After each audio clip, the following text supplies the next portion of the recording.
end of Oak Street. Alan, you and I both saw this movie, and we need to talk spoilers. Yes. Because I have a difference of opinion with you Really? about this film. Yes, Really? I do. Yes, Oh I my do. gosh. Okay. Oh yeah, get the spoiler thing out. No. Okay. All right. Spoiler free for the beginning of this review. But Anne Hathaway is the mother of the family. She plays Denise. Ewan McGregor is Greg. They are the Platts, and they have 2 kids. It's Audrey and Brian Platt. They live in a suburbs out of a Spielberg movie. Mm-hmm. Poltergeist, E.T. They're in that suburbs. It's 1982. There's a community picnic. They're with their dog. They're having a great time. And, Anne Hathaway's character, Denise, she's kind of they're struggling in the marriage. Greg, he's got a side job delivering pizzas, and she's secretly writing a book. She's friends with people in the neighborhood. They have a horrible, mean neighbor who does not like their dog.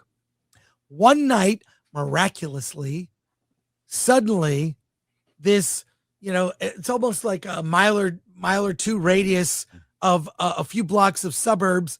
It's called a flash of light. With a flash of light, transport them back to the Jurassic era. And there are dinosaurs everywhere.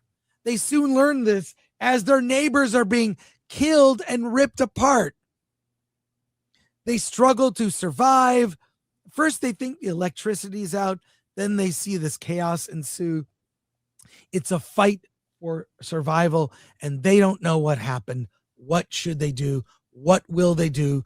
Food, water is running out, and the different critters get more and more menacing. What I liked about the creatures in this, the dinosaurs, while they're inspired by Jurassic Park, they're also inspired by other theories about what dinosaurs may have looked like. They may have had feathers or had fur in some cases, right? So these are a slight variant of what we're used to seeing, how we're used to seeing dinosaurs in movies.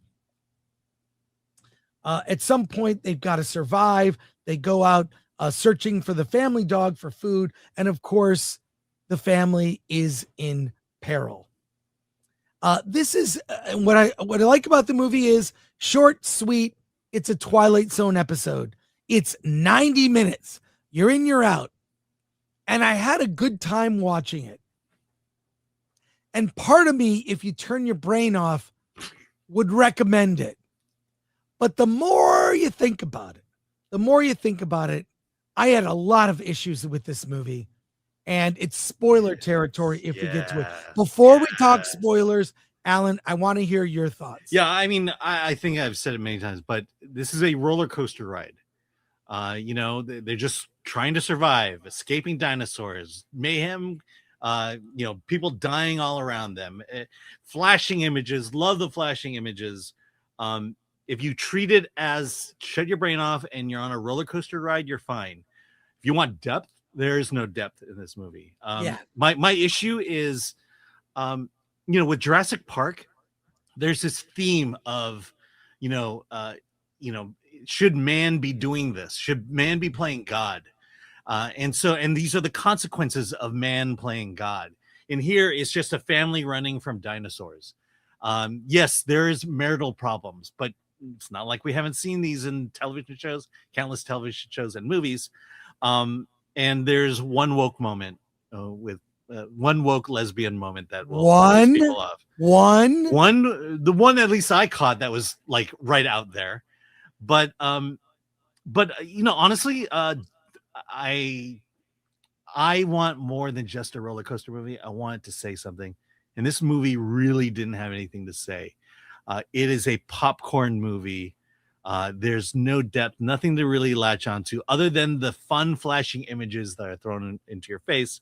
And then you get to the ending, which would lead us to the spoiler part of this movie. Okay, so if you're looking for a popcorn movie, you want to shut your brain off, it's possible to enjoy The End of Oak Street. Yeah. In fact, let me restate what I said Wednesday. There's a thing they have to do. All right, I'll leave it at that. When they do the thing, you could actually just walk out of the movie theater and have a good time. I disagree. Okay. I disagree. All right. So I'll give it a bare recommend, but I have thoughts on the spoiler territory. Yeah. We're putting up the warning. Right. And I'll give it a bare recommend, but the ending killed it for me. But the ending made me like it more before the ending. Okay. So let's talk. Okay. Let's talk first of all. If you turn your brain off, you'll enjoy it. But there are these, and I'll say this, I'm a little disappointed because the director is David Robert Mitchell, who did the movie It Follows, which is really an amazing movie.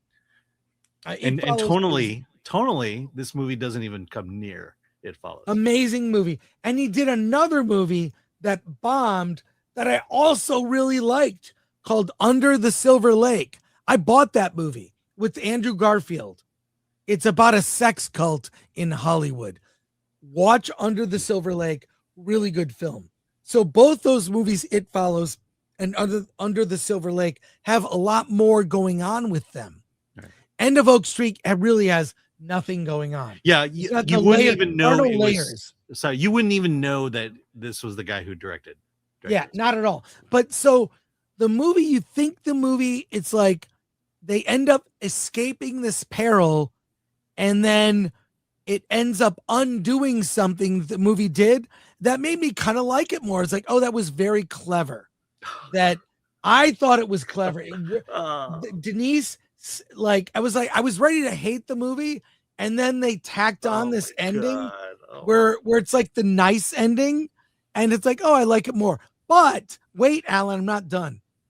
The things that bugged me is Anne Hathaway's character, Denise, is like a girl boss. She's going around like Ewan McGregor's character, Greg, has like a baseball bat. She's got a shotgun. And the reason they justify this is that they show a photo on the wall of her with a shotgun.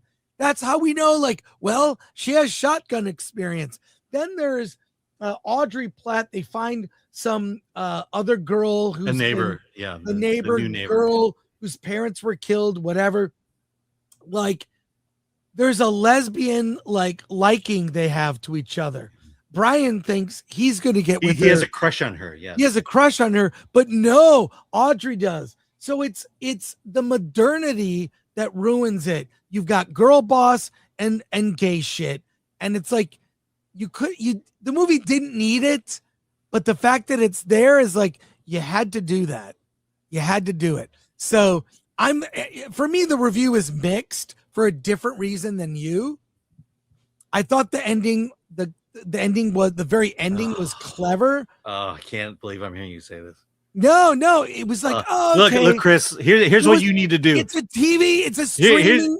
Here's what you need to do. You need to go grab your Back to the Future discs and burn them if you like this ending. It doesn't make sense. Because the ending has zero logical sense. From people who like science fiction, from people who hold science fiction dear, you will hate this ending because it violates everything you know about time travel and how events occur. And oh my gosh, yes, please destroy all your discs of Back to the Future, please.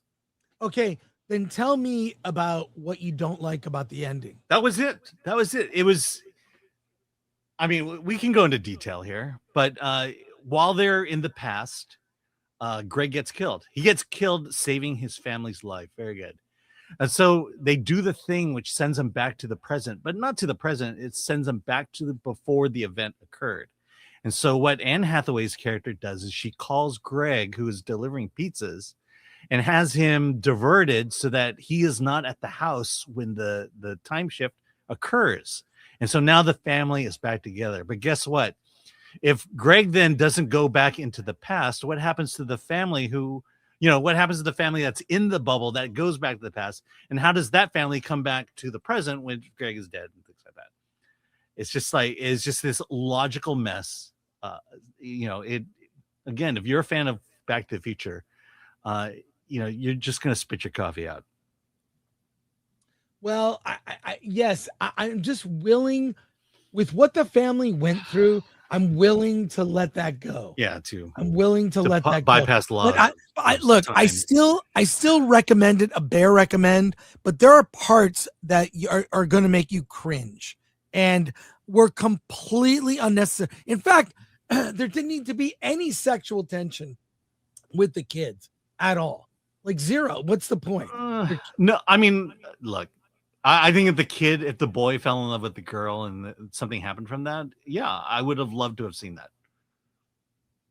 Well, but we cut it off and went to the lesbian storyline.